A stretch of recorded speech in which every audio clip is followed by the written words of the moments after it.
पुढची बातमी पाहूयात। गुजरात एटीएस कडून 2 डॉक्टरांसह अतिरेक्यांना अटक करण्यात आली। हे अतिरेकी होते केमिकल हल्ल्याच्या तयारीमध्ये, कारण शस्त्रसाठा रायसिन विष बनवण्याची सामग्री सुद्धा पोलिसांनी जप्त केली आणि त्यानंतर हा खुलासा करण्यात आला।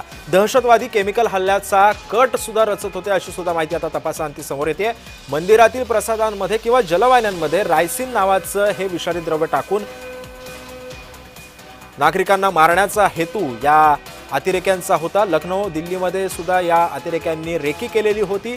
डॉक्टर अहमद मोइनुद्दीन सय्यद, आझाद सुलेमान शेख, मोहम्मद सलीम अशी या 3 आरोपींची नाव आहेत। अहमद मोइनुद्दीन चीनहून MBBS करून भारतामध्ये परतलेला होता।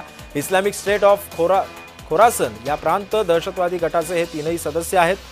सायनाइडपेक्षा घातक विष तयार करून लखनौ आणि दिल्ली आणि अहमदाबाद इथल्या हिंदूंवर विषप्रयोगाची तयारी करताना अहमदाबाद एटीएसच्या हाती हे सगळे 3ही आरोपी लागलेले आहेत। विषप्रयोगासाठी अतिरेकी एरंडेलाच्या बियांपासून तयार होणाऱ्या रायसिन या विषारी रसायनाचा वापर करणारे होते। दरम्यान रायसिन म्हणजे नेमकं काय पाहूयात ग्राफिक्सच्या माध्यमातून। रायसिन अत्यंत घातक असं रसायन आहे।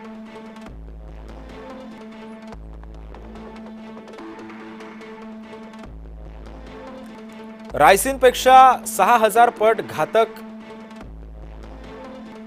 हे रसायन आहे।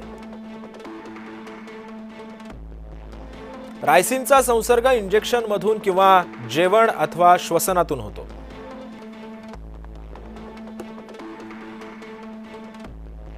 एरंडेलाच्या बियांपासून हे रायसिन बनवलं जातं।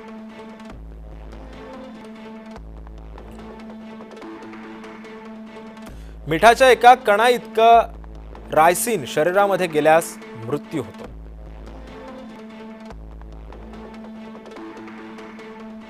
रायसिनला वास आणि चवही नाही।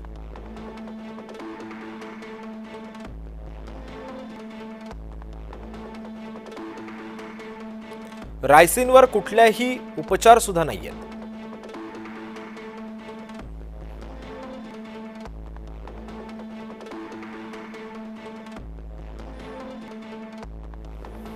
गुजरात एटीएस के डीवाईएसपी श्री यशल चौधरी को एक इन्फॉर्मेशन मिली थी कि हैदराबाद का रहने वाला एक आदमी जिसका नाम सैयद अहमद मोइनुद्दीन है, ये देश में आतंकवादी घटना को अंजाम देने के लिए कुछ कार्रवाइयां कर रहा है और इसी के कॉन्स्पिरेसी के भाग के तहत ये गुजरात अहमदाबाद भी आने वाला है।